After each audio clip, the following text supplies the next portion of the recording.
evolutivos,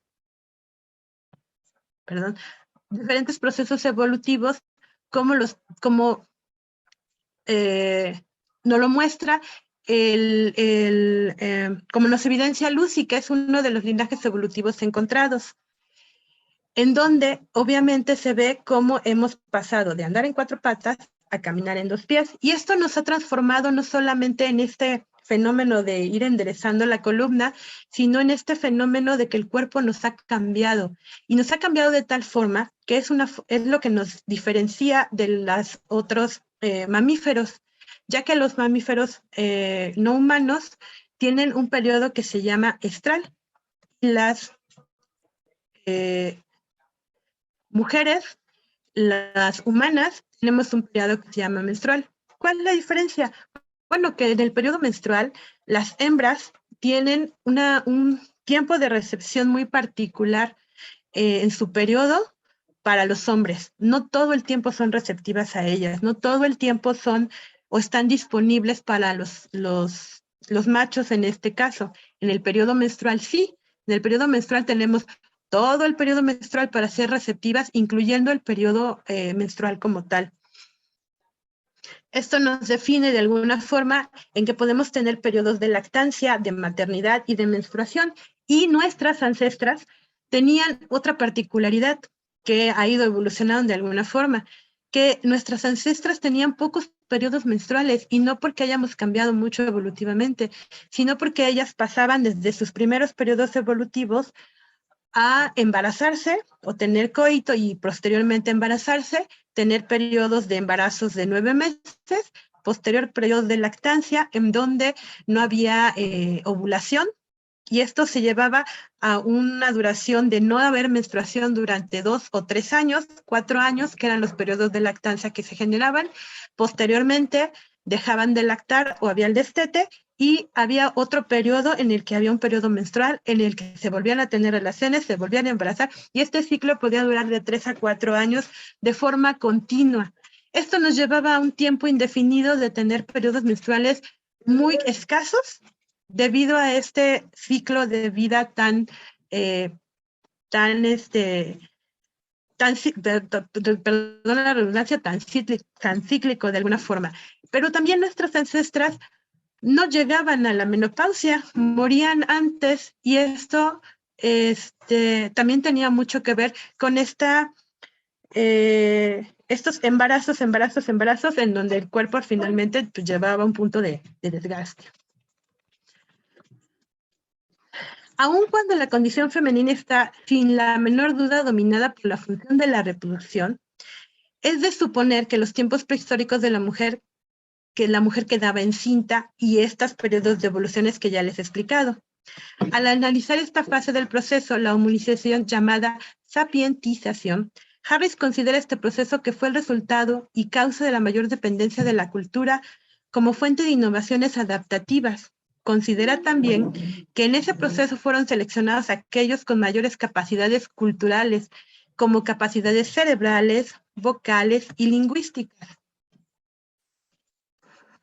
Esto incluye entre las capacidades distintivas a la sexualidad, es decir, en este periodo de evolución hubo una selección en donde aquellos que tenían estas capacidades cerebrales más predominantes, estos valores lingüísticos más establecidos, más definidos, y estos procesos sexuales como con mayor capacidad de dominio, estos eran los que se fueron evolucionando y se fueron seleccionando. En la actualidad, lo que concluye Harris Marvin es que en la actualidad solo hay una especie humana y no existe ninguna región del mundo habitada por homínidos cuya naturaleza sea menos humana que la del resto. Este proceso de socialización lingüística y de desarrollo social nos lleva a algo que le denomina Marcela Lagarde el interdicto. ¿Qué es el interdicto? Esto que nos separa de alguna forma a los mamíferos, a los animales, de los humanos. Nos dice que de alguna forma la conducta sexual en este tiempo ya no es un instinto, se configura totalmente en el proceso de la hominización. Esta conducta sexual se presenta únicamente allí donde el deseo tiene un objeto. Desde la configuración de la relación sujeto y objeto, ahí donde cesa la periodicidad, esto hablamos del periodo menstrual, en donde, como lo platiqué, en el estro tenemos solamente un periodo de receptividad de la mujer, en la menstruación no. Hay un proceso más largo y un proceso más amplio de recepción hacia los hombres.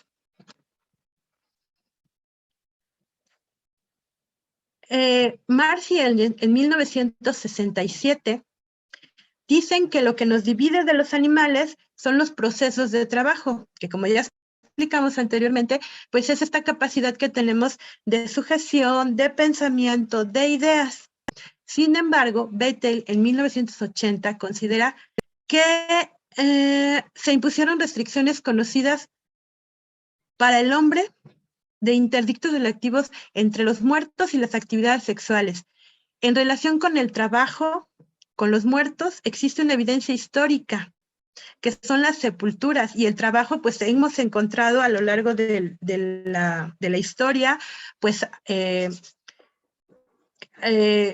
herramientas que ellos mismos hacían para poder realizar algún cultivo, alfarería, todo este tipo de trabajos que se venían dando y que quedan como parte de la historia y que nos dan evidencia de que eso existió.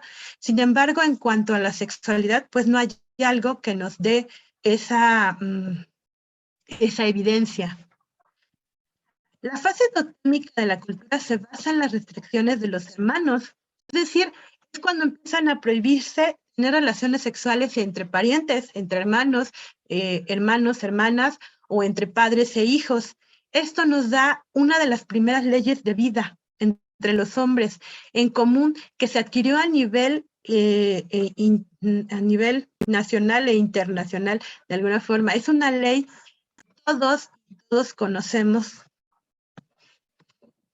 Fue parte al final, Dios no me deja cambiar, perdón, y que fue parte al final de esta división entre los animales y los humanos.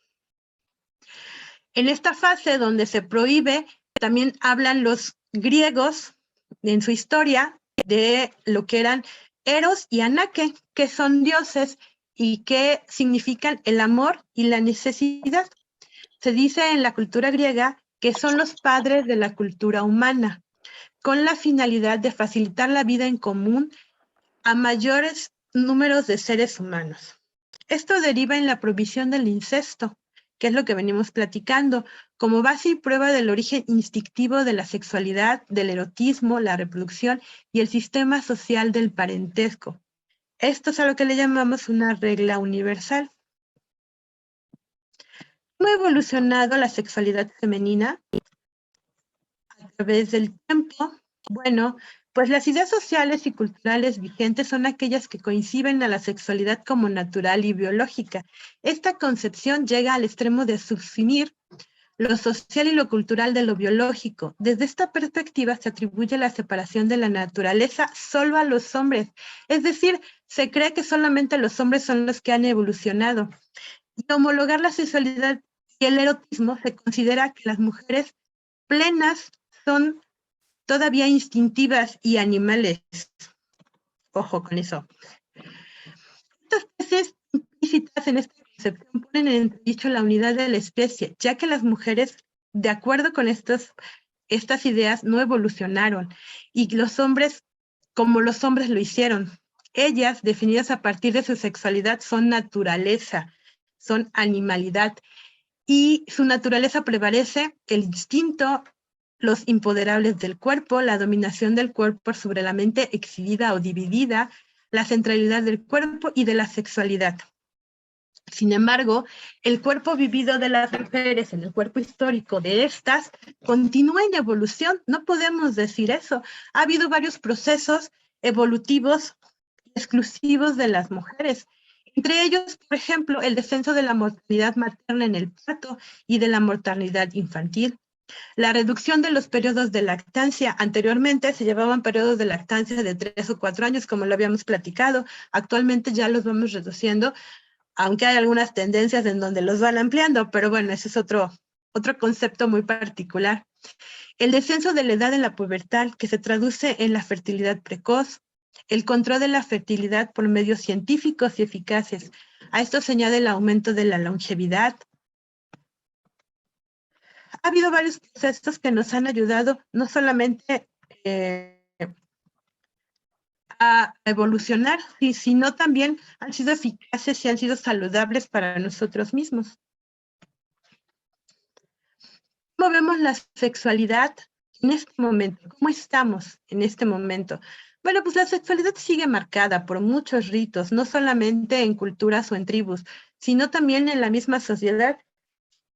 De alguna forma, la luna de miel es un rito, el proceso de iniciación es un rito. En algunas culturas todavía se siguen comprando y vendiendo mujeres.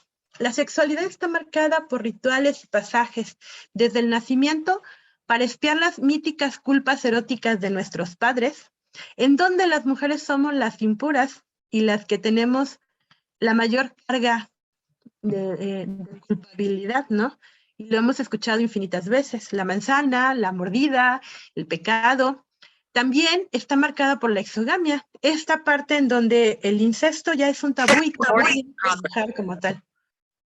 ¿Vale? Bueno, continuamos. La endogamia para reducir determinados extractos sociales. Sin embargo, la evolución, la sexualidad de la aquí y la ahora se ha seguido marcando y sigue progresando, pero la mujer nos ha en algunos planos nos ha dejado atrás. A pesar de las ideas, a pesar de lo que hemos evolucionado, a pesar de la palabra, a pesar de lo que podemos escribir, a pesar de la entrada de las mujeres al trabajo laboral, a la economía, a los extractos que relativamente son hechos para hombres, se siguen de alguna forma ignorando todas las partes en las que las mujeres estamos contribuyendo y se cree que mágicamente se siguen haciendo las cosas dentro de los hogares. Se cree que aún las cosas aparecen y desaparecen, las camisas limpias y la ropa sucia se sigue limpiando sola y los trastes se siguen lavando solos y se sigue invisibilizando el trabajo que realizan las mujeres dentro de la casa y dentro de los hogares. Esto nos lleva también a situaciones de sexualidad binaria donde la castidad es obligatoria para las mujeres buenas y se exige la virilidad genital en los hombres. De alguna forma, esto nos lleva a un concepto que es el matrimonio y es la monogamia jurídica, en donde el matrimonio es parte de nuestro proceso de sexualidad en el que tenemos que pasar todas las mujeres, porque aquellas que no pasan por ese trámite no son buenas mujeres.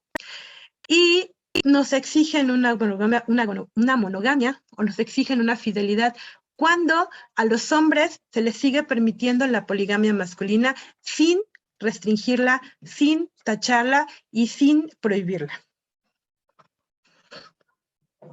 Bueno, y después de todo eso, vamos a hablar de algo muy importante, que es nuestro cuerpo. Nuestro cuerpo que está implicado en todas estas actividades, tanto sociales, culturales, en nuestras actividades como mujeres en casa, que nos atribuyen en casa, que es lavar, planchar. ¿Qué pasa con nuestro cuerpo? ¿Qué pasa con esto? Bueno, pues aquí podemos definir 4 tipos de mujeres que Marcela Lagarde nos explica, que son las mujeres consagradas. Bueno, pero es hablar del cuerpo, la sexualidad y el poder, en donde las mujeres tienen ciertos poderes a través de su sexualidad. Las mujeres consagradas, que no ejercen una sexualidad activa, pero que sí tienen un don, el de ser vírgenes, el de ser particularmente cedidas o dadas a un Dios. Este es el don de la espiritualidad, este es su poder que las transforma y las consagra y las venera. Otro tipo de mujeres son las madresposas, aquellas que tienen el poder a través de la maternidad, a través de la reproducción, a través de su mismo cuerpo. Otro tipo de mujeres son las mujeres malas, las mujeres eróticas, las mujeres comúnmente llamadas putas o de la calle, que tienen su poder a través del erotismo, a través de su cuerpo, que lo obtienen por razones económicas, a través de la vendimia de su mismo cuerpo.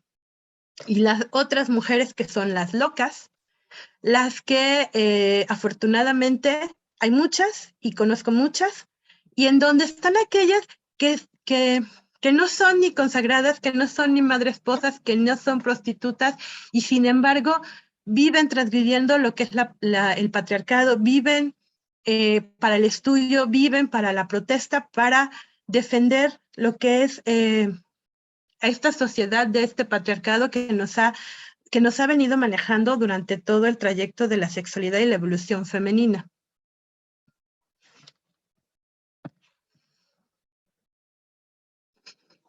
Blanca Basalgui en 1938 nos comenta: el ser considerada cuerpo para otros, para entregarse al hombre o procrear, ha impedido a la mujer ser considerada como objeto, como sujeto histórico y social, ya que su subjetividad ha sido reducida y aprisionada dentro de una sexualidad esencialmente para otros, como la función específica de la reproducción. Veíamos en la diapositiva anterior cómo esta división de las mujeres nos daba un contexto del cuerpo que si es consagrado está bien, porque está consagrado a Dios y porque podemos de alguna forma ser espirituales. Si es madre esposa está bien, porque entonces podemos procrear, podemos reproducirnos, podemos complacer al otro. Si es prostituta, ese es el problema, no está bien, eso lo vemos mal, lo tratamos, son eróticas, pero son eróticas para complacer al otro, pero no para sí mismas. Y las locas que se supone que no son ni eróticas, ni son consagradas, ni son nada de eso, pero están vivas, están bien, y creo que ese es el concepto al que pertenezco muchas veces. Perdón, creo que ya me metí en otro rollo. Las mujeres viven el mundo desde su cuerpo. La vida se despliega en torno a un ciclo de vida profundamente corporal. Por eso es su sensibilidad, por eso su cuerpo grita y le duele cuando está inconforme, tanto como puede desplegar goces si logra vencer algunas chambras, algunos corsets, algunas camisas de fuerza y algunas motarjas. Las concepciones del mundo como la ideología de la feminidad y el feminismo se organizan en torno a esos ejes históricos vitales de las mujeres. El mundo nos tiene como en conceptos donde el cuerpo es como una síntesis histórica de su condición, su subjetividad consciente, inconsciente, individual y colectiva. La integración del cuerpo de la mujer es subjetiva y la redefinición de su ser es histórico. Las relaciones con los otros, el conocimiento, la fe y las creencias y la sabiduría y la individual del género y de la historia son parte de su cuerpo. Esto nos lleva a una sexualidad dividida, a una sexualidad que está fraccionada. Porque si hablamos bien en la diapositiva donde había mujeres consagradas, madresposas, putas y locas, hay una sexualidad que está completamente dividida. ¿Por qué no podemos ser madresposas y ser putas? ¿Por qué no podemos ser madresposas y ser locas? ¿Por qué no podemos ser mujeres consagradas y ser locas? Es un punto en el que nuestra sexualidad tiene que ser dividida. Nuestro cuerpo está fraccionado. El erotismo está fuera de la reproducción y eso implica que las mujeres no podemos y no debemos acceder al erotismo, porque la maternidad de alguna forma es un punto consagrado, es el cuerpo. La sexualidad femenina tiene estos espacios vitales de la procreación y otro es el erotismo. Ambos ámbitos no se pueden mezclar. Ante esta sociedad no podemos coser y unirlas, porque entonces estamos transgrediendo lo que la sociedad nos está diciendo. La reproducción es este proceso en el que la mujer se embaraza, tiene hijos, conserva la vida, prolonga las generaciones y los sistemas patriarcales a través de los hijos, y entonces esa es la maternidad obligatoria, la reproducción, y el erotismo es este espacio reservado a grupos menores, como lo son las prostitutas o algunas otras mujeres, en donde se les llama mujeres malas, y son consideradas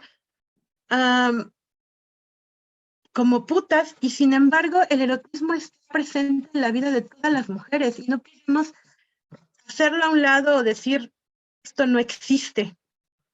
Pero salvo el caso de las putas, en el resto está asociado de manera subordinada al servicio de la procreación. Incluso en el caso de las putas, el erotismo está designado exclusivamente al placer del otro, al complacer al otro. De esta forma, es característica básica de la sexualidad de las mujeres la relación orgánica entre el erotismo y la procreación, el cual a nivel de sujetos aparece dividida siempre, socialmente como una parte cultural binaria. La sexualidad femenina se divide en los grupos de mujeres especializadas en aspectos de sexualidad desintegrada, que son las madres, y la sexualidad mala, que son las putas. El cuerpo exhibido o el cuerpo dividido va en torno y va relacionado con los mitos que nos han contado a través de la historia y a través de la vida. El cuerpo de las mujeres procreadoras es entonces un cuerpo procreador, cuerpo de vida para los otros. Es un claustro, son elevadas, somos aquellas mujeres que logramos la reproducción, somos mujeres fantásticas. ¿Por qué? Porque pues, seguimos llevando este proceso de vida y de espacio y de préstamo de cuerpo. Este espacio puede ser de alguna forma ocupado materialmente, subjetivamente, solo para dar vida. El cuerpo de las mujeres eróticas es el cuerpo erótico para el placer de otros. Marcela Lagarde nos menciona, por ejemplo, este concepto de María, que concibe sin nombre, es una cultura con múltiples testimonios de conocer el papel biológico del varón de la concepción. Sin embargo, María no necesita un nombre. Esto implica que fue engendrada, no sé si la palabra, creo que sí, la palabra está correcta, fue engendrada por el Espíritu Santo. Esto que nos da una relación completamente erotizada y asexuada. Una idea de una mortal cuya pureza queda resaltada en que no se aproxima al erotismo y tampoco al sexo, es virgen, es núbil, es la Virgen María. El mito no miente ni propone algo increíble, solo purifica a María y la convierte en este estereotipo de identidad femenina, al negar el hecho divino como el mito, que minimiza el hecho humano y casi locura. Es mujer de parte de la divinidad. En este caso, en la realidad de las mujeres no son eróticas, no hay un goce, existe un cuerpo como espacio de placer. Pues no, la mujer no tiene o no puede darse el gusto de gozar. Las mujeres buenas deben ser como María. Por eso este concepto tan mítico que nos divide el cuerpo, que al final de cuentas es lo que hemos vivido y lo que nos han enseñado a través de los tiempos. El erotismo definitivamente está prohibido para las mujeres a través de la... Ay, me saltó una. A través del tiempo. El erotismo consiste en la aceptación o inhibición de los impulsos libidinales. Tiene como base la ansiedad, la excitación libidinal, puestas de manifiesto en el sistema nervioso, en las membranas mucosas, en la piel, en los diversos órganos que tenemos. La excitación va más allá de nuestro mismo pensamiento. ¿Cuántas veces en nuestra juventud no sentimos esos mariposas en el estómago o al pasar una persona que nos gustaba, no se nos congelaba o se nos erizaban los pelos? Esa parte del erotismo, parte de la libidinal. El erotismo tiene como protagonismo el cuerpo, la esencia, y es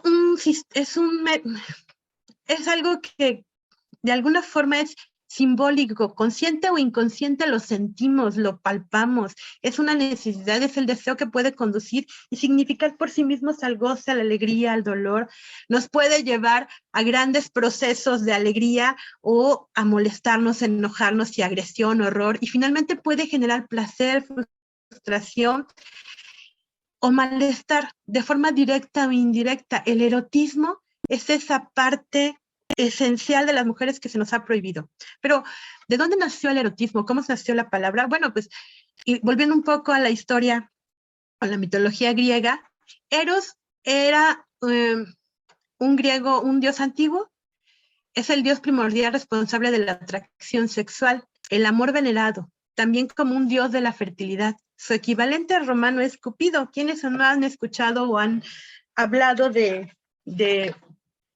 Cupido? Y también es conocido como el dios del amor. Déjenme buscar la parte en donde vamos en el libro.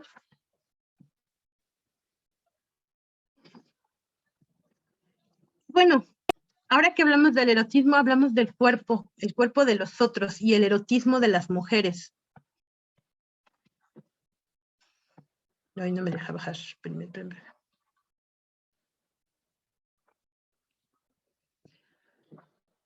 Cada cultura incluye una cultura erótica específica conformada por relaciones sociales y normas, códigos, preferencias y prácticas, conocimientos, sabidurías, concepciones, lenguajes, tabúes. A pesar de la división de las sociedades en grupos sociales, clases, castas y sexos, el bloque político-cultural dominante impone por medio de las instituciones una cultura erótica dominante. Estamos hablando del patriarcado desde su punto dominante en general, aunque se crea que es homogéneo, que los mismos principios son válidos para todos. El erotismo en nuestro mundo es patriarcal, clasista, genérico, racista, específico y distintivo para los grupos de edad y para los sujetos de acuerdo con el tipo de conyugalidad. Y distintivo para los grupos de edad y para los sujetos de acuerdo con el tipo de conyugalidad. Y distintivo para los grupos de edad. Las definiciones esenciales de la sociedad y de la cultura y de los objetos particulares lo constituyen. El erotismo genérico está constituido por diversas experiencias de acuerdo con las épocas históricas y con las culturas. Cada cultura incluye una erótica específica, lo hablamos en un inicio. Estas culturas, como la Arapés y la Mongodomor, son diferentes, su erotismo es diferente, su cultura ha manejado la sexualidad de forma diferente. Entonces implica que cada cultura, cada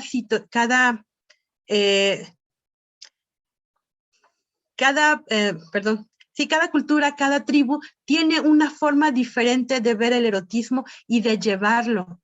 Son códigos y preferencias y prácticas, conocimientos y sabiduría, concepciones del lenguaje y tabúes. Cada organización social tiene diferentes paradigmas y diferentes prohibiciones.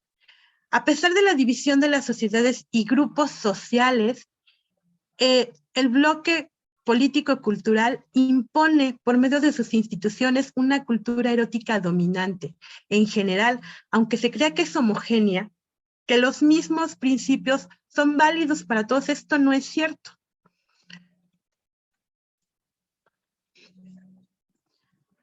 Y nosotros nos vamos a analizar el cuerpo de la mujer y el erotismo y los otros de los temas. El cuerpo de la mujer siempre va a incluir el cuerpo de los otros, el cuerpo de los que están a su alrededor, de sus hijos, de los cónyuges, de las instituciones políticas, de las concepciones filosóficas que dan nombre, atribuyen funciones y prohíben y asignan obligaciones y sanciones y castigan. El cuerpo de la mujer siempre está ocupado por otros, siempre pertenece y complace a otros, por la maternidad, por el coito, por la lactancia, etcétera, etcétera, etcétera. Así a lo largo de la vida. Y no solamente es el embarazo. y el coito. El cuerpo femenino es ocupado por todo y por todos. Al final, lo importante siempre va a ser la satisfacción del otro y no de la misma mujer. Déjame tomar agua.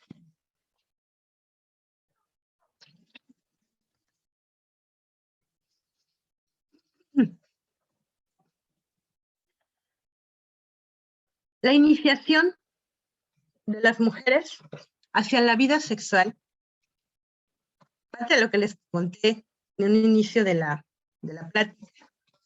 ¿Cómo iniciaron su sexualidad? ¿Cómo la descubrieron? ¿Cómo la fueron descubriendo? La iniciación en la infancia es para las mujeres ese espacio de descubrimiento de su cuerpo para el placer y el goce de los propios. Y simultáneamente, conforme vamos aprendiendo lo que es la sexualidad, conforme vamos descubriendo nuestro cuerpo, hay un bombardeo de información que nos hace que lo vayamos adormeciendo simultáneamente, que lo vayamos prohibiendo simultáneamente. Las prohibiciones en cuanto al erotismo entre mujeres hacen que la madre descubra sin deseo positivo el cuerpo de la hija. Y esto no tiene que ver con incestos o con relaciones entre hija y madre, relaciones sexuales entre hijas y madres, no. Tiene que ver con este concepto en donde las mujeres tenemos prohibido tocarnos, tenemos prohibido excitarnos, tenemos prohibido el erotismo. Y entonces, ¿cómo lo manejamos cuando tenemos un pequeño ente llamado hija, al que tenemos que educar y que tenemos que llevar de la mano para que crezca y se desarrolle y sea un ser humano de calidad? ¿Cómo llevamos esa sexualidad? ¿Cómo la manejamos? Pues a través de nuestros patrones de vida y de lo que nos han enseñado. Y nos han enseñado que el erotismo es malo y nos han enseñado que el cuerpo está prohibido y que no se debe de tocar. Y entonces, eso es lo que vamos enseñando a nuestras hijas. Eso es lo que vamos, de alguna forma, mostrándole a nuestras hijas. Y es lo que nos distancia. Es esa distancia que nos hace estar o ser parte de su educación, pero a distancia, de lejitos, donde no te toque, donde no te vea, donde no te transgreda, donde esta sociedad me permita educarte sin tocarte, sin enseñarte esta parte sexual que de alguna forma como madre tienes exhibida, tienes latente todo el tiempo.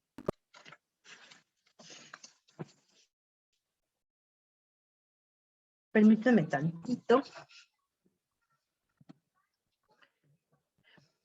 De esta parte nos vamos a lo que es el proceso menstrual, donde las mujeres menstruantes finalmente son cuerpos gestantes. Y aquí empezamos con la ocupación del cuerpo. A partir de que nuestras hijas, a partir de que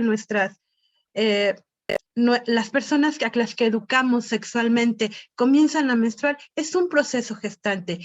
Y no les explicamos esta parte como un proceso normal, natural, y de una forma tranquila. Se los presentamos de una forma dolorosa, de una forma gestante. La reproducción, la sexualidad y la menstruación van dirigidas completa y 100% hacia lo que es la gestación de un nuevo ser, a la reproducción de un nuevo ser. Y así lo enseñamos, y así lo manejamos. Y llega la edad en la que nos empiezan a bombardear con preguntas y no sabemos qué contestar, y no sabemos qué decir. Solo sabemos prohibir, y con señales, y con ojos, y con esta parte del manejo de la mímica, empezamos a decir y a prohibir con los ojos y con la mirada, y empezamos a decirles que no se pueden tocar, que no pueden hacer esto. Ah, pero eso sí, sí te puedes arreglar, sí te puedes maquillar, sí te puedes pintar para que le agrades a otros.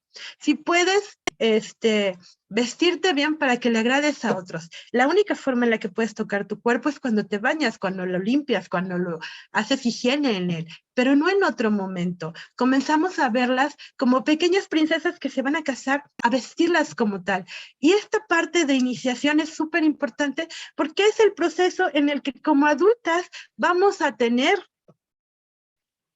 que manejar nuestra sexualidad más adelante. Y esa sexualidad que nosotros educamos en nuestras hijas es esta sexualidad en donde nuestras hijas como adultas van a manejarlo con sus hijas si tienen hijas y si deciden tener hijas. Todo esto nos lleva a la mutilación, pero no solo la mutilación física, sino también la mutilación emocional. El capítulo de la mutilación me llamó muchísimo la atención por varias cosas.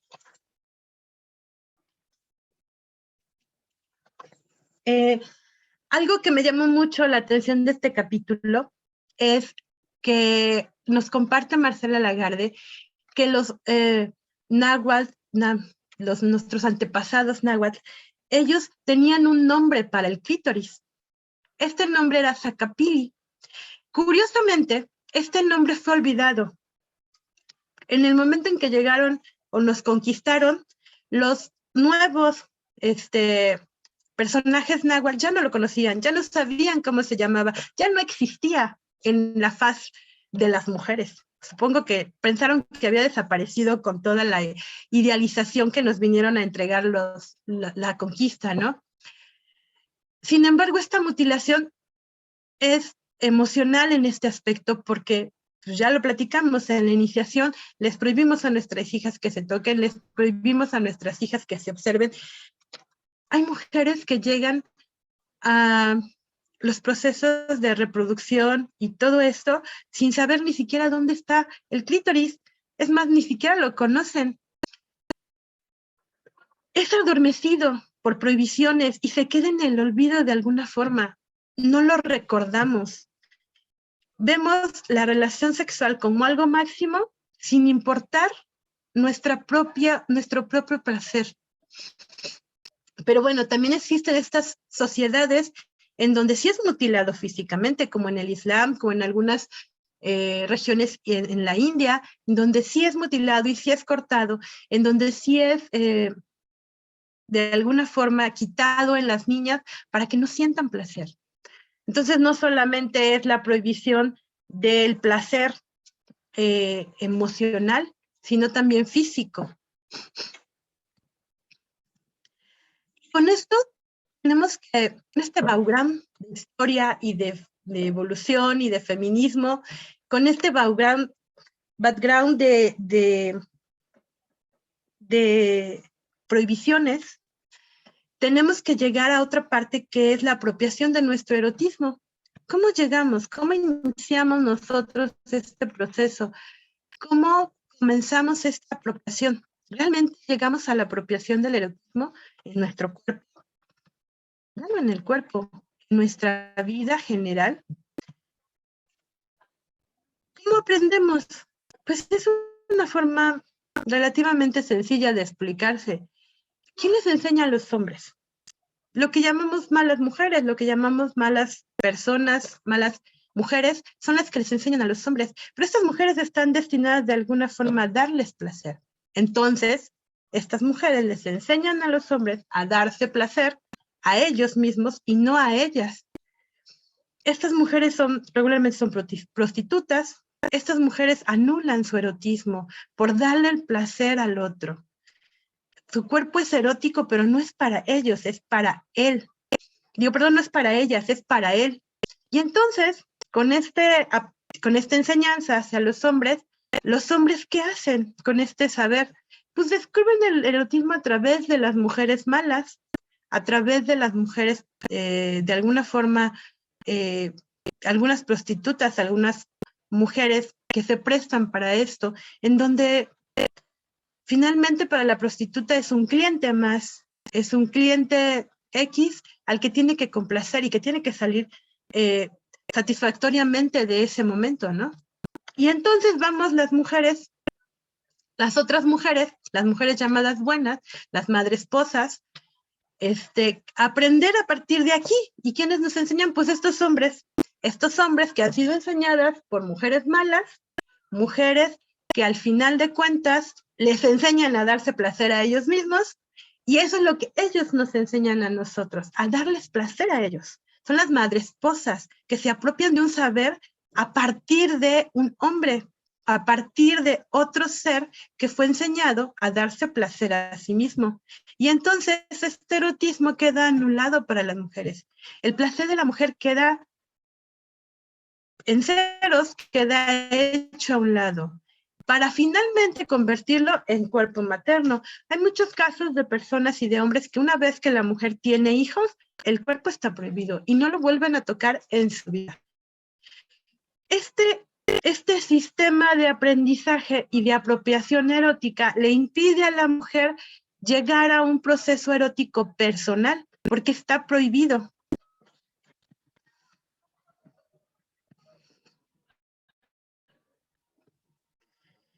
En este proceso todavía no se agencian mitos y hechos eróticos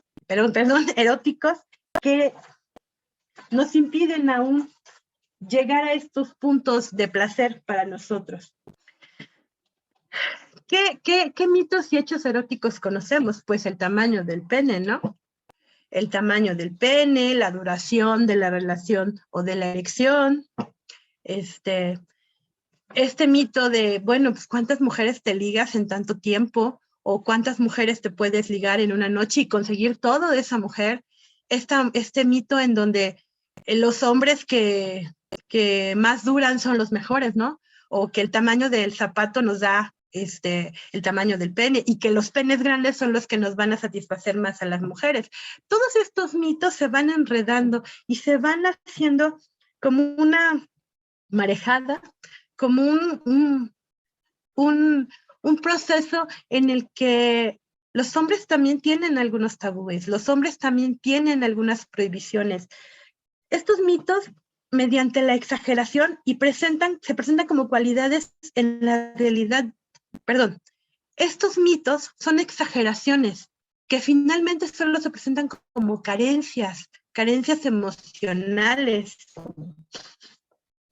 Finalmente, las famosas encerronas o los famosos noches de amor se suman cuando los amantes o los hombres se duermen o se terminan volteando y se duermen sin haber complacido a la mujer. Ellos están satisfechos.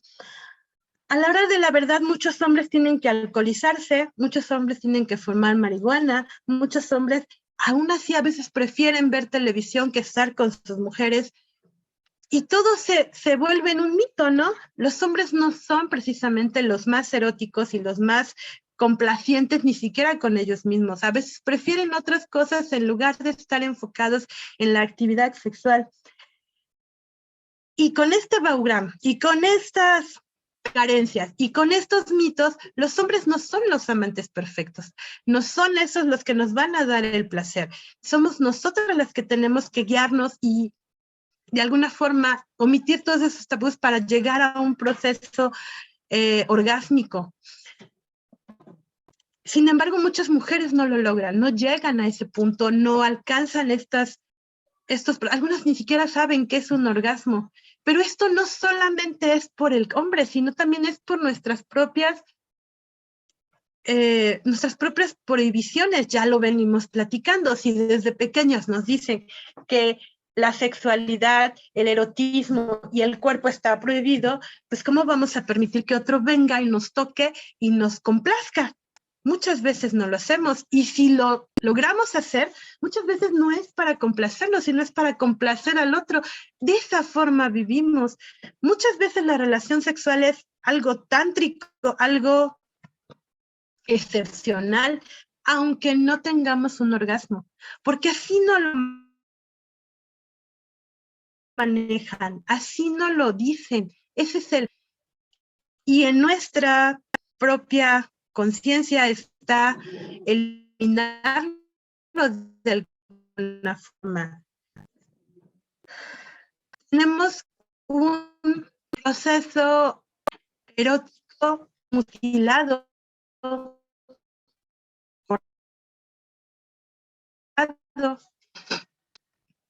y en este proceso en donde hay una pareja, un hombre con sus carencias y con sus procesos de vida exacerbados de alguna forma, con sus mitos, con sus propias historias, tiene que hacer un intercambio erótico con mujeres malas, mujeres madresposas, mujeres putas, mujeres prostitutas, mujeres locas, y tiene que haber un intercambio.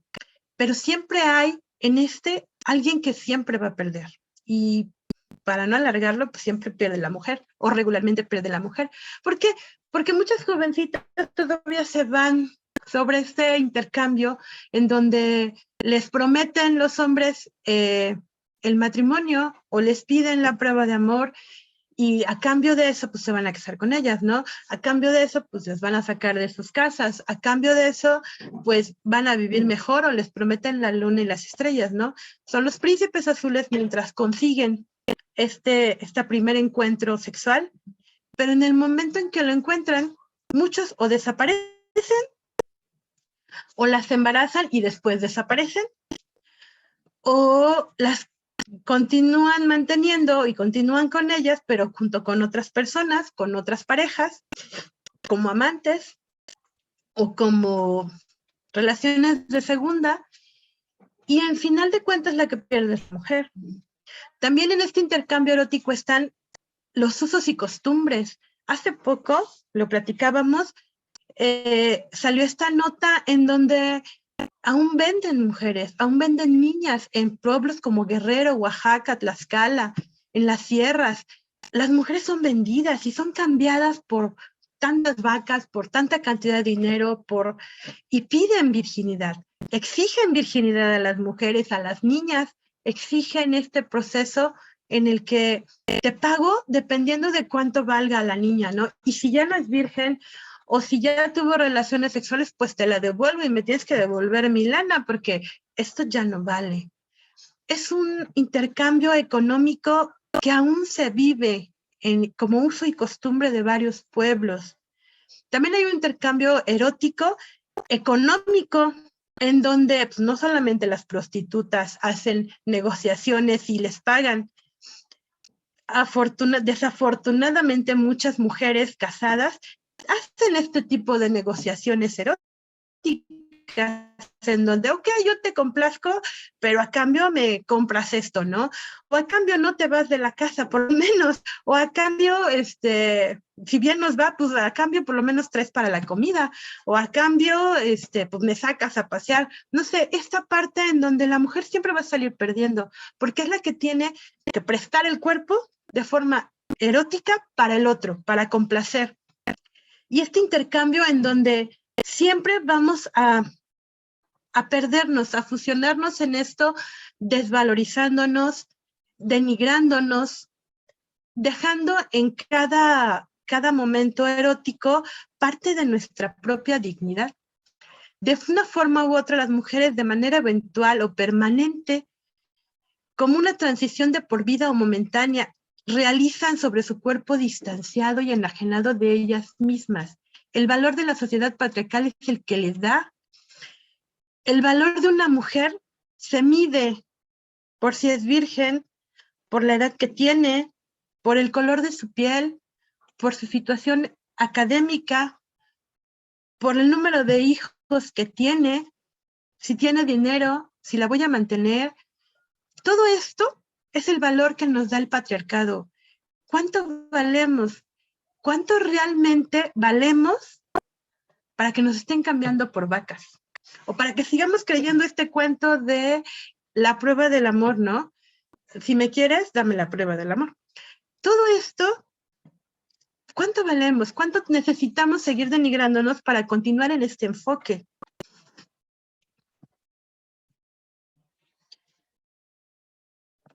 En este intercambio erótico, pues no solamente existe la heterosexualidad, también existe la homosexualidad. La homosexualidad definitivamente es mal vista por la sociedad y es mal vista por la sociedad patriarcal. ¿Por qué? Porque la homosexualidad no va dirigida a la reproducción. Y si no va dirigida a la reproducción, no va dirigida a este concepto en donde a mayor cantidad de hijos, mayor cantidad de hombres, mayor cantidad de personas que conseguimos o que siguen en este padrón de vida en donde la mujer siempre va a estar abajo. La homosexualidad siempre va a ser transgredida más bien, siempre transgrede a la sociedad, siempre es prohibida, siempre va a ser un hecho en donde los hombres no van a permitir que los mismos hombres se relacionen, porque está prohibido, no se puede, no hay esto. Y sin embargo, muchos hombres, sus iniciaciones sexuales empiezan a partir de la homosexualidad. Algo que vemos o que percibimos es que los hombres son los que enseñan a los hombres cómo es la sexualidad. Y no precisamente por tener relaciones sexuales con ellos, pero sí en grupos de adolescentes en donde se miran, se ven, se tocan y se dicen cómo son las relaciones sexuales. Esto no pasa en las mujeres. Esto está prohibido por las mujeres. No podemos hacerlo. Esta es la relación que les comentaba de madre-hija, en donde no podemos hablar abiertamente con nuestras hijas sobre la sexualidad, sobre el erotismo. Está prohibido. En cambio, en la homosexualidad, los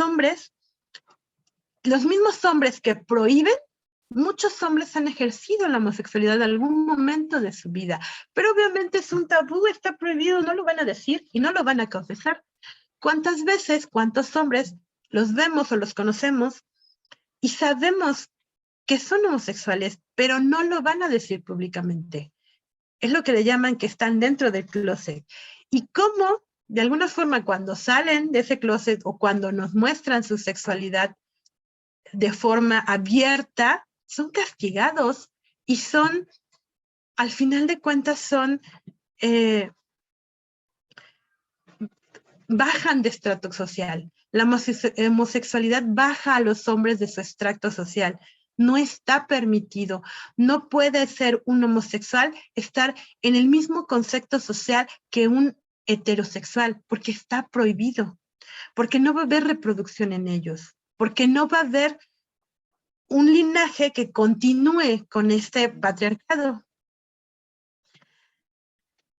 Y esto es entre hombres. ¿Qué pasa con las mujeres? Hay un homoerotismo en el mundo femenino. ¿Cómo se maneja? ¿Cómo lo vemos? ¿Cómo vamos o cómo llegamos a este punto?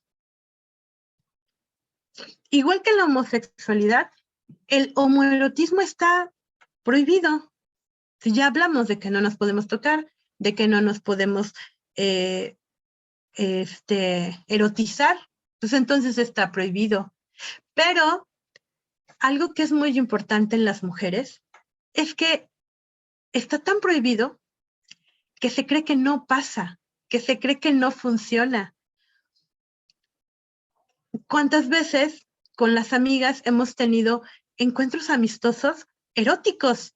Y no precisamente porque te acuestes con ella, sino al tocarte, al besarte, al abrazarte. Eso está permitido de alguna forma entre las mujeres. ¿Por qué? Porque los hombres creen que no hay un intercambio erótico, que no hay un punto en el que se te enchina la piel, que no hay esta parte en donde hay erotismo, porque lo tenemos prohibido y entonces ¿cómo va a existir entre mujeres? Eso no puede pasar, eso está completamente prohibido.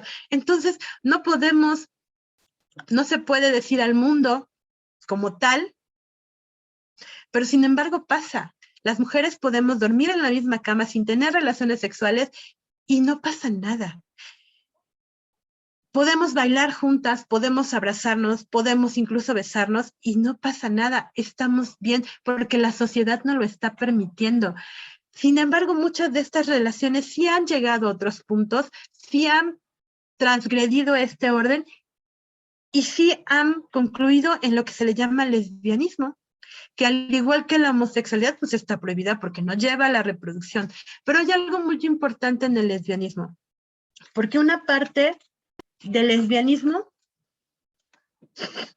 es como, o le llaman como un atentado al patriarcal, al sistema patriarcal. ¿Por qué? Porque entonces no solamente estoy transgrediendo a la sociedad como tal, sino también estoy transgrediendo el patriarcado, porque no te necesito, no te voy a dar placer, no le vamos a dar placer al hombre. En el lesbianismo, pues no, nos damos placer entre nosotras, o se dan placer entre mujer y mujer, sin ningún iba a decir sin ningún problema, pero sí hay varios problemas sociales, ¿no? Pero me refiero a que este proceso del lesbianismo,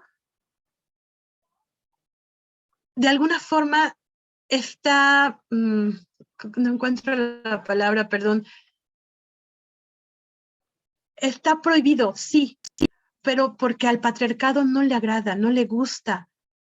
No podemos ser eróticas. Si no podemos ser eróticas para nosotras mismas, nos tienen prohibido ser eróticas para otra mujer.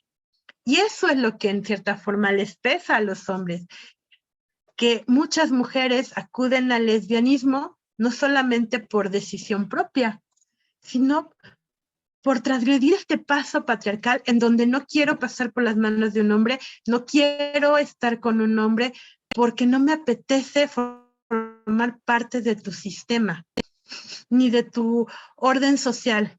Entonces, esto no le gusta a los hombres. Esto no es aceptable. Y no solamente en los hombres, sino en las mujeres. También muchas mujeres son homofóbicas precisamente por estos temas, porque han sido creadas y han sido educadas a través de un patriarcado en donde no pueden tocarse y eso está prohibido. Y eso no debemos de continuarlo, no debemos de estigmatizar a estas personas. Al contrario, son parte de nuestra sociedad, son parte de este mundo y nos tenemos que aceptar todos.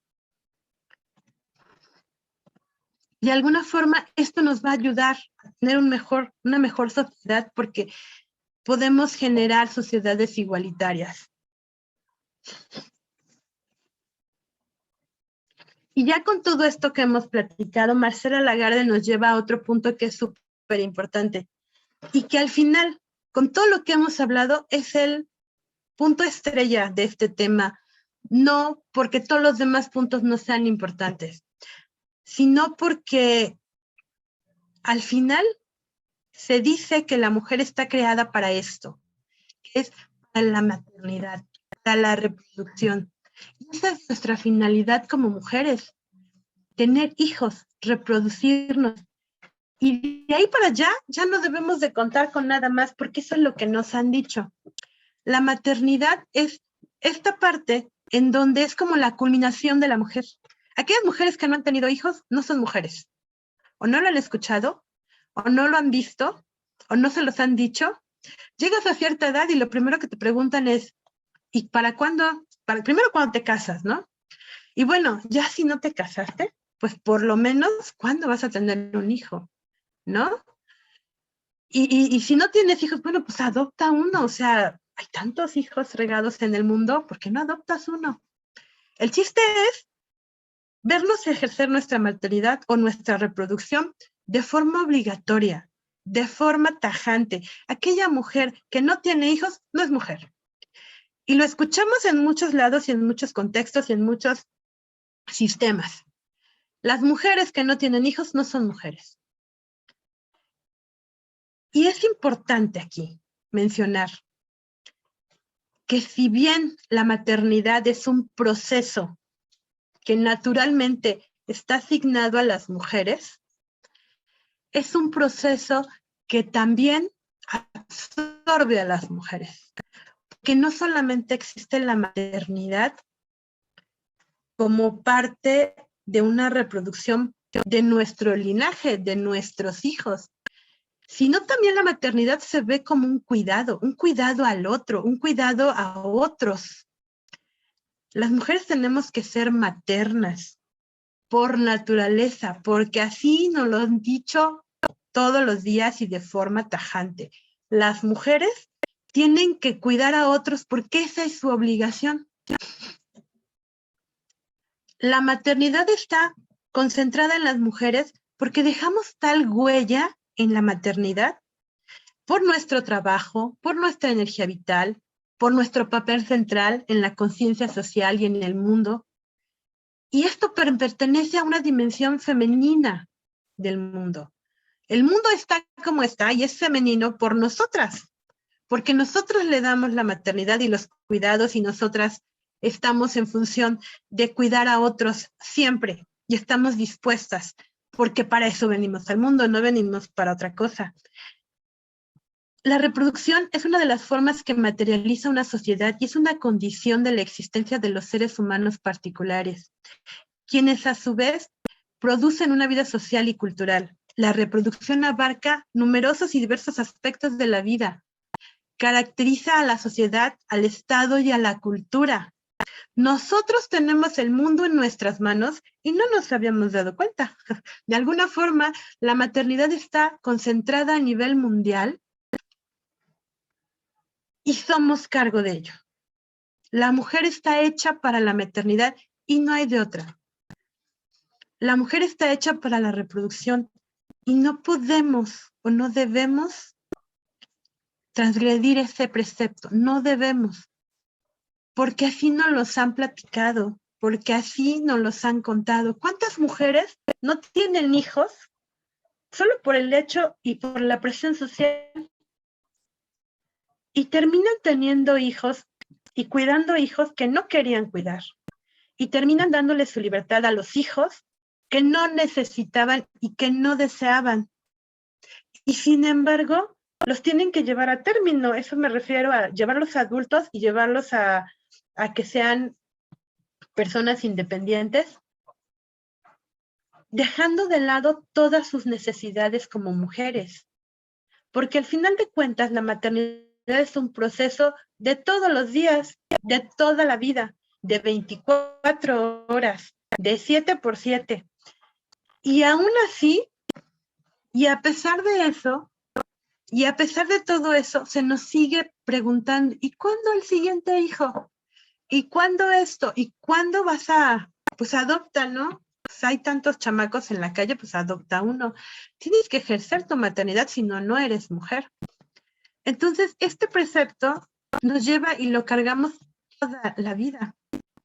Y en este precepto de la maternidad, llegamos al cuidado de los otros, porque la maternidad, como les comentaba, no solamente se dirige al cuidado de nuestros hijos, al cuidado de nuestro cónyuge, sino que esta maternidad simplemente es el cuidado a otros, el cuidado de los ancianos, de los enfermos, de los inválidos, de los niños, de los jóvenes y de todo aquel ser humano que crea que necesita ser cuidado por una mujer. Los aptos, los que sí pueden lavarse, plancharse, sacudirse, hacerse de comer, pero que aún así dependen de una mujer para poder continuar una vida, para poder seguir, para seguir una profesión, para ir al trabajo, para conseguir dinero. El cuidado de los otros siempre va a estar asignado a las mujeres de forma cotidiana. Y si no, ¿por qué el 80% en la profesión de enfermería, el 80% son mujeres? El 80% o el 90% de las plazas de los trabajos que cuidan a niños, la puericultura, la pedagogía, la mayoría son mujeres. Los trabajos de cuidado de ancianos, se me fue la palabra ahorita, la mayoría son ejercidos por mujeres. Encuentras en profesores de primaria, la mayoría, por ejemplo, en la escuela de mi hija, la mayoría son mujeres, desde la directora, los maestros, solamente hay 1 o 2 maestros. Y ya, dejamos de contar, ya no hay más maestras. Los cuidados de los otros siempre van a ser designados a la mujer, porque para eso servimos, para eso estamos, ¿no? No hay de otra. Esa es nuestra finalidad como mujeres. Eso nos han designado.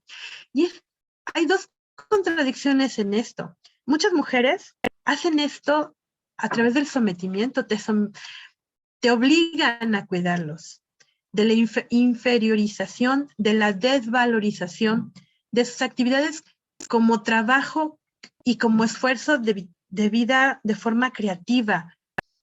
Ejercen toda su vida y todo su proceso creativo en el cuidado de los demás y se olvidan del cuidado personal. Todos los trabajos están generados a través de mujeres para el cuidado y no son apreciados. Algunos de estos trabajos ni siquiera son agradecidos. Algunos sí son pagados, como las profesiones, pero en muchos casos no son ni siquiera agradecidos, ni siquiera son bien pagados, porque van al trabajo donde sí les pagan, La secretaria, por ejemplo, una secretaria va, trabaja en la mañana medio tiempo o una jornada completa y regresa a su casa a cuidar al papá, a la mamá, al anciano, al suegro, al marido, a los hijos, y ni siquiera son retribuidos estos trabajos. Se trabaja más fuera de los trabajos formales que dentro de casa. Esto es el cuidado de los otros, es el cuidado donde está manejada la mujer como, como la clave importante para estos trabajos. Y todo esto, ¿por qué? Pues porque le tememos a la muerte, ¿no? Porque la vida y la muerte están relacionadas de tal forma en que la mujer también se involucra. ¿Por qué? Porque si no cuidamos al bebé, al recién nacido, se puede deshidratar, se puede enfermar, se puede morir. Si no cuidamos al marido, pues se desnutre, porque no puede cocinarse él solo, o qué van a decir del marido si tiene anemia, o si se enferma, o si le hizo daño la comida porque comió en la calle, o si le hizo daño algo porque la mujer no le cocinó, que lo primero que decimos, ay, es que su mujer no lo cuida, ay, es que su mujer no lo mantiene, ay, es que su mujer es bien floja, o su mujer es bien huevona, o su mujer, no sé. Todas estas cosas que dicen, pues tienen relación con la vida y la muerte, con el mantener al otro vivo, aparte de uno mismo, mantener al otro vivo, aparte de uno mismo, darle nutrición al otro. Y muchas veces nos olvidamos de nosotras por el cuidado de los otros, ¿no? Por mantener la casa limpia, mantener al otro en las condiciones saludables necesarias, mantener al otro en su estructura saludable completa. ¿Quiénes somos las que corremos al médico con los chamacos cuando se enferman? Pues las mamás. ¿Quiénes somos las que corremos cuando los papás, nuestros papás o nuestras mamás se nos enferman? Pues las mujeres. ¿Quiénes somos las que cuando sucede algún accidente o algo salimos corriendo a buscar? Pues las mujeres. Este precepto es por el cuidado que tenemos que dar a los otros siempre y siempre ver por los otros. Nosotras estamos opacadas. Los seguros de vida para las mujeres, apenas lo platicaba yo con mi esposo precisamente, son más caros que los de los hombres. ¿Por qué? Porque nos enfermamos más porque nos descuidamos más. El seguro de vida de los hombres es más barato, es más económico. ¿Por qué? Porque los hombres tienen quien los cuide, tienen quien los guíe a través de la nutrición, aunque no sepamos cocinar muchas veces o no sepamos mucho de nutrición, pero aprendemos. Los seguros de los hombres son más económicos y no lo había pensado y analizado desde esta perspectiva. Ahora sí que, como dicen por ahí, me está cayendo el 20. ¿Por qué? Pues porque los hombres tienen quien los cuide, las mujeres no. Si nosotros no vemos por nosotros, no nos hacemos estudios, no nos cuidamos, no hacemos ejercicio, no nos nutrimos, no nos alimentamos bien, no nos mantenemos ahora sí que en buen estado, ¿qué pasa? Pues nos enfermamos, nos descuidamos. ¿Cuántas mujeres no llegan con cáncer de mama a los hospitales ya muy avanzado porque no se cuidó? Porque no hubo una detección a tiempo, porque no hubo un cuidado anterior. ¿Cuántas mujeres no llegan con problemas de diabetes ya muy muy críticos? ¿Por qué? Porque pues, nada más me dolía la cabeza de vez en cuando. O, pues sí, me medio mareé, pero pues, pensé que era algo sencillo. No sé, me sentí una bolita, pero, ay, es grasa, no pasa nada. Y no llegamos a cuidarnos, no llegamos a vernos como tal en un espejo y cuidarnos nosotras, porque no tenemos tiempo, porque muchas veces no podemos con el cuidado de los 5 hijos que tienen, y luego el cuidado del marido, y luego el cuidado de los abuelos, y luego el cuidado hasta de los jefes, y luego hay que cuidarnos nosotras, pero el día tiene solo 24 horas. Entonces, no hay ese cuidado de las mujeres, porque no tenemos tiempo. Por eso nuestros seguros son más caros, por eso los seguros para nosotras son más altos, porque no hay cuidado para nosotras, no hay quien nos proteja, no hay quien nos cuide, no hay quien nos vea. Con esto vamos a lo que es la impronta del cuerpo.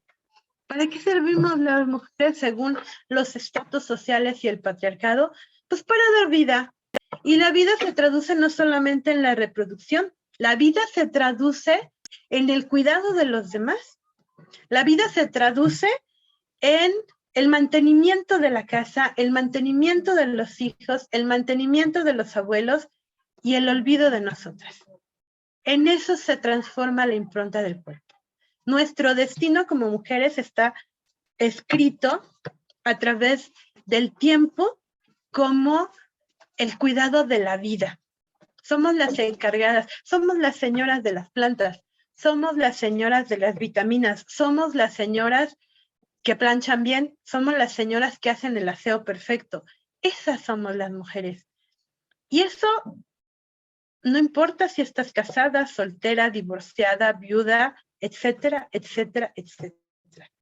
Esa es nuestra misión en la vida, el cuidado de la vida, el cuidado de los otros y el olvido de nosotras mismas. Bueno, con este último paso de impronta del cuerpo, quiero agradecerles. Espero que esta plática, que al final me apasione, creo que demasiado, y la trasladé un poco a lo que he visto, a lo que a través del tiempo me ha dado la oportunidad de vivir, de leer, y de a través de ese libro rojo que les comenté en un inicio, he ido aprendiendo. Muchísimas, muchísimas gracias. Déjenme ubicarme dónde quito lo de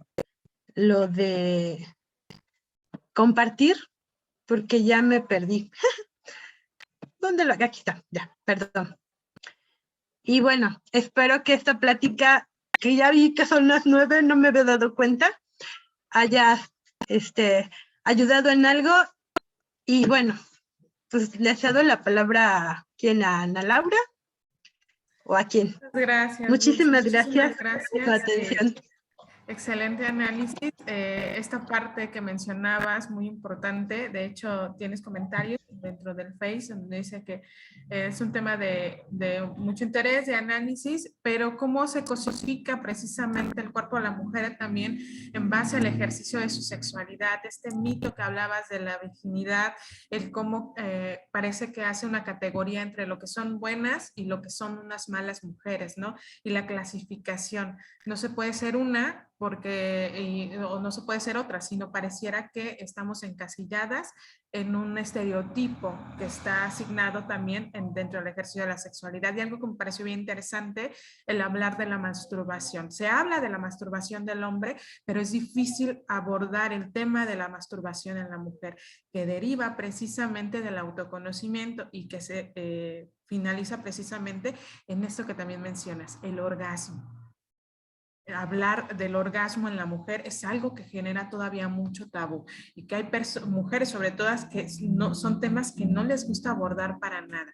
Se me hizo interesante cómo haces el análisis de inicio hasta llegar a ese punto.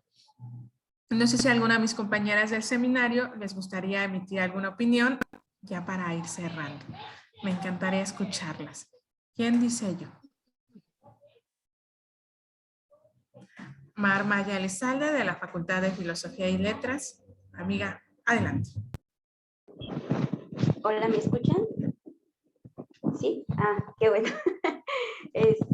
Pues igual me llamó mucho la atención en el libro y lo que comentabas, Dulce, justo lo de esa mutilación pues emocional, ¿no? Que tenemos las mujeres con nuestra autoexploración, que daba una referencia con el libro de Ángeles Mastretta, que decía que lo llamaban, decía que quería ella conocer el deseo o algo así, ¿no? Y entonces, pues otra de las mujeres le hablaba del timbre, o sea, haciendo referencia al clítoris, y decía que este era el centro de nuestro cuerpo, y a partir de aquí iban a surgir pues muchos saberes, que se olvidara de los brazos, de las piernas, hasta de la mente, que justo aquí estaba el centro del cuerpo, y pues relacionarlo con todos esos saberes, ¿no? De ese autoconocimiento. No nada más quedarnos en lo que comentábamos de que estamos para los otros o somos o sentimos por lo que nos hacen sentir los hombres, que no necesitamos, por ejemplo, a fuerzas de una penetración masculina para nosotros llegar a lo que, pues a sentir o a ese placer. Ese es por una parte. La otra que iba a decir es, se me fue, dejen ordeno mis ideas. Pues lo del lesbianismo, que también se me hace una parte importante, por ser algo pues muy transgresor entre las mujeres, porque justo es una doble opresión porque por ser mujeres y también pues por esa preferencia o esa orientación sexual, ¿no? Esa transgresión a la sociedad. Y bueno, yéndome un poquito hacia lo de la igualdad sustantiva, yo creo que también para llegar a esa igualdad sustantiva es importante no quedarnos en los binarismos, hombre, mujer, heterosexual, sino también ver más allá, que hay otras orientaciones, homosexual, lesbiana, otras diversidades, ¿no? Transvesti, transgénero, intersexuales, personas no binarias. Todo esto tomarlo en cuenta pues para realmente llegar o seguir buscando esa igualdad sustantiva. Y también iba a aportar que no quedarnos con esas diversidades occidentales, sino también observar las demás cosmovisiones o cosmogonías que tienen los pueblos originarios. Por ejemplo, tenemos el ejemplo de los Muxes en Oaxaca, que no pertenecen a ninguna de estas diversidades, son otra diversidad, ¿no? Aparte de todas estas que nombré. Y, por ejemplo, los doble espíritu en Canadá, que igual no son ni hombres ni mujeres, ni pertenecen a todas estas. Entonces, no nada más quedarnos en este aprendizaje occidental, sino también ver lo que esas cosmogonías de cada parte, ¿no? En este caso, pues de nosotros de México o de América. Y yo creo que es importante observar todo esto para justamente igual seguir trabajando en la igualdad sustantiva. Y ya termino diciendo que la sexualidad es, bueno, de la reflexión que me queda es que la sexualidad es política, el cuerpo es político, el cuerpo es territorio, porque en el cuerpo se siembran placeres, pero también se han sembrado violencias, se han sembrado aprendizajes que tienen que ver con todos estos tabúes y con esta sexualidad erótica y no erótica. Gracias. Muchas gracias, Mar. Siempre tan puntuales y tan interesantes tus aportaciones. Guadalupe Raquel, adelante, por favor.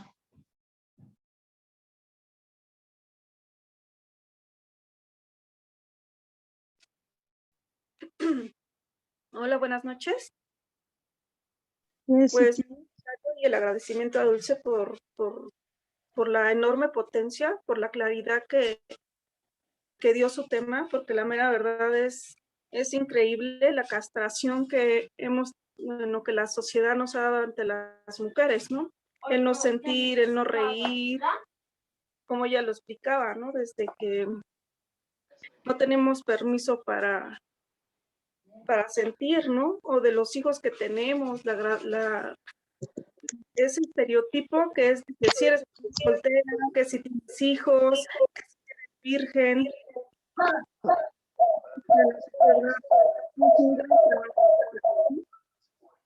El ir cambiando nuestra manera de pensar y de educar a nuestros hijos, porque yo sigo pensando que ahí es el punto, el cómo educar a nuestros hijos e hijas, haciéndolos una igualdad, sin hacer diferencia, sin que el niño tenga que, pues ahora sí que salir a trabajar y que la niña se quede a lavar los trastes, pues no. Yo creo que la igualdad es por lo que se tiene que trabajar, ¿no? Educar a nuestros niños. Pues eso era todo y muchísimas gracias. Gracias, Raquel. Muchísimas gracias por tu aportación. ¿Alguna de mis compañeras desea también aportar? Bien, pero me salí, ma. Rosa María. Ajá, sí, es que me salí, perdón. No, Sí, no te preocupes, adelante, Rosa María. Ahora sí, bájale, Roque. Sí, se me quedó muy, ahora sí que, perdón, me quedó bien claro porque es exactamente como dice Dulce, sigue lo del patriarcado en algunos lugares que prácticamente no le dejan a la mujer esa libertad de decidir si quiere tener hijos o no. Ya se lo ordenan, que ella está destinada a eso, a tener hijos y no le dejan ir más allá, a tener una libertad en su cuerpo, en disponer si los puede tener o no. Sí, me quedó muy, muy claro y sí me gustó mucho. Prácticamente sí nos hace que lo entendamos muy bien lo del libro, nos hace que viajemos y entendamos muy bien lo de Marcela Lagarde. Nos quedó muy claro. Muchas gracias y felicidades. Muchas gracias, Rosa María. Compañera Consuelo, adelante. Buenas noches. Yo creo que este libro nos cuestiona y nos convoca a tomar nuevas actitudes y sobre todo a evidenciar nuevas formas de ser y de educar. O sea, desde este hecho en el que nos hace conscientes de cómo reproducimos todos los valores que nosotras recibimos. ¿Cómo explicarlo de una mejor manera? Nosotros, las que tenemos la responsabilidad de ser madres, tenemos que asumir esta parte en la que somos reproductoras de una cultura en la que se espera que nosotros reproduzcamos este sistema patriarcal y en las que somos censuradas por intentar no hacerlo. ¿Sí? ¿Cómo invitamos a nuestras hijas a que vivan su sexualidad, a que creen nuevas formas de coexistir? ¿Cómo evadir estos cautiverios en los que somos cautivas o cautivadas, ¿no? En las que sin volverse irresponsable del otro, asumir que no somos las únicas responsables. O sea, no somos las únicas que debemos de ser cuidadoras del suegro, de la madre, de la abuela, de la tía, de la hermana, de toda la familia. También ellos deben de compartir esta responsabilidad, pues a nadie, absolutamente a nadie le hace daño ser humano con otro humano. Nosotras y nosotros estamos conscientes de que al llegar a cierta edad requerimos ciertos cuidados y que los pequeños, aquellos a los que reproducimos, desde que nacen y hasta cierta edad, requieren cuidados. Pero históricamente el patriarcado nos ha asignado ese papel. Y para que lo asumamos al 100%, esclaviza nuestro cuerpo y nos quita nuestro derecho al placer. Solamente puede ser responsable y cuidador. Y entonces, eso es lo que le vamos a enseñar a nuestras hijas. Yo tengo 2. Y si bien es cierto que les digo, estamos educando con el ejemplo, sí es cierto que yo cuido a mi madre, cuido a mi suegro, pero invito a mi compañero de vida, es tu padre, vamos a hacerlo juntos, haz tu parte, hagamos nuestra parte. O sea, son tus hijas, tú tienes también responsabilidad, involúcrate. A veces tenemos que enseñarnos mutuamente lo que uno puede y lo que no. Por eso este capítulo de Marcela Lagarde me parece tan puntual en esta nueva conceptualización del ser nosotras y el ser ellos. No divididos, sino como un ente que forma una parte de la sociedad, pero en la que coexistimos ellos y nosotras. No vivimos aislados, pero tampoco pueden seguir o no podemos seguir mutilando la mentalidad de nuestras mujeres. Yo siempre dije de joven, a mí me castraron sexualmente porque para nosotros estaba prohibido vernos en el espejo, el cuerpo, todo este tipo de cosas, fue el tipo de educación que yo recibí. Y yo no quise reproducir eso en mis hijas, pero no está fácil. No está fácil porque la sociedad en general te conlleva a ello. Y es bien difícil cuando le tienes que decir a tus hijas, si tú eres libre de vestir como tú quieras, pero de la puerta para afuera también es un peligro vestir como tú quieres vestir, porque lamentablemente las exponemos a que les invadan sus cuerpos, a que las violen, a que las agredan, porque vestirse tan sexys como a ellas les agrade también implica que alguien se siente invitado a transgredir su espacio vital. Entonces, en esa sociedad es en las que creo que tenemos el gran nudo, el nudo de cómo llegamos a educar en libertad y qué hacemos con aquellos que viven en el mundo salvaje, que no saben que tenemos la libertad de vestir y ser como queramos. Es cuanto. Muchas gracias, Consuelo. Y le doy también la palabra a Luz Rocha. Adelante, Luz.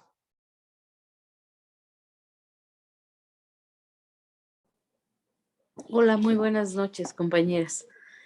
Pues el tema que abordó mi compañera Dulce, un tema muy, muy, muy interesante, demasiado interesante, diría yo, pero que sin embargo, pues todavía existen muchos tabús, ¿no? Muchísimos, muchísimos. Y creo que este tema, esta participación de mi compañera Dulce, de verdad ha sido muy, muy, muy clara, muy precisa. Como ella dice, no se dio cuenta de la hora, pero creo que yo pienso que ninguna nos dimos cuenta porque nos metimos mucho en lo que ella nos estaba narrando, platicando, ¿no? Entonces, quiero felicitar a mi compañera Dulce porque su exposición fue excelente y pues que sigamos abarcando todos estos temas tan interesantes y tan importantes y sobre todo en los temas que todavía existen muchos tabús, ¿no? Entonces, felicidades, Dulce. Gracias, gracias por esa gran exposición que nos has dado. Gracias, compañera. Muchas gracias, Luz. Y Ana María Nolasco había levantado la manita. Adelante. Sí, buenas noches a todas, a todos. Qué bueno que estamos aquí. Es como la última sesión del año de los cautiverios y es un tema que es vital y que ha sido uno de los grandes pendientes que tenemos con relación a las mujeres, como es la sexualidad, precisamente por todo lo que nos había planteado ya Dulce en esta exposición. Felicidades, Dulce, creo que fue muy, muy completa, creo que efectivamente hay un montón de aristas para tomar el tema, pero tiene que ver con eso, o sea, somos las mujeres, somos seres sexuados desde la punta del cabello hasta la punta del pie, y sin embargo nuestra sexualidad había sido omitida, censurada, ocultada, prohibida por muchos tiempos y por un sistema que es el que estamos abordando. Y creo que es muy importante, nos decían en el chat del Facebook, Maricela Esmeralda, y se lo agradecemos porque dice, vale la pena la orientación, reforzar la comunicación de estos temas de gran importancia. Y nuestra amiga Columba Quintero hablaba, por ejemplo, de la importancia de la religión que ha convertido la sexualidad en pecado y por ello hay tantos tabús. Entonces, seguimos teniendo un montón de líneas de análisis para saber que las mujeres sienten, las mujeres desean, las mujeres queremos vivir una sexualidad sana, abierta, y que es parte esencial para lograr, como decía Mar, la igualdad sustantiva. Y yo creo que a partir de eso tenemos en cada una de estas líneas ir rompiendo como todo esto que hoy se nos planteó. Y es mucho de cultura, es mucho de comunicación, es mucho de tener otra visión de lo que es vivirte plenamente y en el ámbito sexual. Pero por otro lado, todo esto que se ha creado hace que las relaciones de pareja no sean lo satisfactorias que deberían de ser. Y eso también no solamente afecta a la mujer, sino a los hombres y también crean otra serie de problemáticas sociales, ¿no? Las mujeres que más allá de que realmente tengan una plenitud sexual en la pareja, lo importante es estar casadas, por ejemplo, ¿no? Tener un hombre, ¿no? Lo importante es tener hijos y entonces tu salud sexual, ¿dónde está quedando? Y yo creo que ese es un gran reto. Yo les terminaría, les voy a leer un textito de una obra de teatro que es maravilloso. Y con esto, bueno, pues agradecerles mucho y que bueno, ya estaremos abordando el siguiente capítulo. Y dice así, la lógica patriarcal es aplastante. Aplastante porque te pulveriza bajo la tonelada métrica de su incongruencia. Tienes que ser virgen, pero no esperes que el hombre lo sea. Ah, ¿eres virgen? Entonces no eres competitiva y no te quiero por tarada. A menos que me des tu prueba de amor. Pero no te preocupes que si me la das, te dejo. Y si no me la das, también. ¿Qué es lo que quieren los hombres? ¿Una virgen con pasado? ¿Una Madonna haciendo la primera comunión? No, peor aún. ¿Quieren a la madrecita de sus hijos tonta, ciega, sorda y muda? Feroz en la cama como un témpano de hielo y a 5 kilómetros de distancia a una amante voluptuosa y devoradora que haga aeróbico sobre el sitio de su pecado. Y esté dispuesta por ellos a reventar el basurero de su juventud y su maternidad y a pasar las navidades sola, despedazando el mantel de la cena con los dientes, o mejor aún, amantes de bolsillo, ocasionales, baratas y descartables. Pero si se te ocurre meterlas a las dos, a la santa y a la zorra, en una coctelera y eres una mujer normal, a la que le gustan los niños, pero también ese sabroso procedimiento que se sigue para traerlos al mundo, ¡paf! Se les cruzan los cables a los hombres. Se les tuerce el cerebro al revés, implosionan. Por supuesto que solo me refiero a los hombres de América Latina y de unos 5 continentes más. Muchas gracias. Muchísimas gracias, wow. Antes de cerrar, me gustaría saber si Dulce quieres decir unas últimas palabras para ir cerrando. Solamente agradecer, muchísimas gracias por la atención. Cuando me tocó el tema, de entrada me gustó, pero desde ese momento comencé a revolucionar mi cabeza y pensar en las preguntas que inicialmente puse. ¿Cuándo descubrí mi sexualidad? ¿Cuándo supe para qué era cada cosa, ¿no? ¿Para qué servía la vulva? ¿Para qué servía? ¿Cuándo me di cuenta que era erótica toda yo? ¿Cuándo me di cuenta que mi cuerpo emanaba erotismo y que no era pecado y que la tenía que manejar de esa forma? Yo, como les comenté, ese libro rojo fue una bendición. Ahora que estuve buscando información en la red, encontré que el libro se llamaba, creo que ese era el libro, se llamaba El erotismo como liberación de la mujer y es de 1970 aproximadamente. Y me abrió mucho los ojos. Entonces, yo creo que es importante que leamos, que las mujeres leamos, que nos acerquemos a leer, que busquemos información certera, fidedigna, de buenos autores, que podamos tener este acceso a poder liberarnos de forma sexual. Yo misma muchas veces he tenido mis propias prohibiciones, mis propios tabúes, y me sirvió mucho para la educación de mi hija, fíjate, porque creo que en alguna forma venía diciéndole algunas cosas, venía prohibiendo algunas cosas, venía, si no espantándome, sí quedándome como, híjoles, ¿está bien o está mal? ¿Está mal lo que estoy haciendo o está mal como la estoy educando? Y eso me abre un panorama en un momento en que mi hija tiene 9 años y comienza a preguntar cosas sobre la sexualidad y comienza a preguntarme cosas sobre cómo se viste, comienza a preguntar cosas sobre cómo es de alguna forma su genitalidad. Entonces, muchísimas gracias. Fui muy afortunada con este tema. Al principio vi muchas páginas y mucha lectura y decía yo, ay, ¿cómo voy a explicar todo esto? Pero me gustó muchísimo. Muchísimas gracias, de veras. A todas, muchas gracias. Muchas gracias, Dulce. Muchas gracias a todas mis compañeras. Es un placer siempre estar aquí con ustedes haciendo este tipo de análisis porque nos lleva a muchísimas reflexiones. Espero y cada una de las personas que estuvieron aquí compartiendo con nosotros este análisis también se lleven esas reflexiones. Los invito a seguirnos en nuestras redes sociales. Si quieren ver y volver a ver y compartir este video, estará en nuestro página de Facebook, Seminario de Género, Trabajo y Sindicato. También está en la página de Facebook Violetas de la Náhuatl y se va a subir a YouTube también en nuestra página. Están pendientes de las siguientes actividades que tenemos durante el próximo año y excelente noche, felices fiestas porque ya no vamos a vernos por acá hasta enero. Muchísimas gracias a todas y todos. Gracias a ustedes. Excelente noche. Hasta luego. Bye.